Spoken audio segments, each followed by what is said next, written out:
Hello, আবারও আজকে চলে এলাম তোমাদের সঙ্গে একটা আনবক্সিং ভিডিও নিয়ে। তোমরা তো জানোই আমার আনবক্সিং করতে কতটা ভালো লাগে, আর আজ তোমরা আমায় কমেন্ট করে জানাবে তোমাদের আমার আনবক্সিং ভিডিও কতটা ভালো লাগে। তোমাদের যদি ভালো লাগে তাহলে অবশ্যই আমি আরও বেশি বেশি করে তোমাদের জন্য আনবক্সিং ভিডিও নিয়ে আসার চেষ্টা করব। তো চলো, গল্প করতে করতে তো পার্সেলটা ওপেন করে ফেলেছি। তোমরা দেখেই নিয়েছো মিন্ত্রা থেকে এসেছে পার্সেলটা। এবারে বলি কি নিয়েছি। আমি নিয়েছি জোকার অ্যান্ড উইচের সুন্দর একটা রোজ গোল্ড কালারের ওয়াচ। আমার তো এটা মিন্ত্রাতে দেখা মাত্রই ভীষণ পছন্দ হয়ে যায়। আমি কিছু না ভেবেই অর্ডার করে ফেলেছি আর চলেও এসেছে।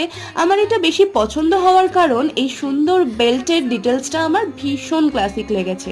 সাথে স্কোয়ার শেপের ওয়াচও আমি ফার্স্ট টাইম পরবো, সেই জন্য নিয়েই ফেললাম। আর তোমাদের যদি ভালো লাগে তাহলে অবশ্যই আমাকে কমেন্ট করো, আমি তোমাদের কমিউনিটি পোস্টের লিঙ্কটা দিয়ে দেবো। আমার হাতে পরে কিরকম লাগছে সেটাও কিন্তু কমেন্টে জানিও। চলো আসি, বাই বাই।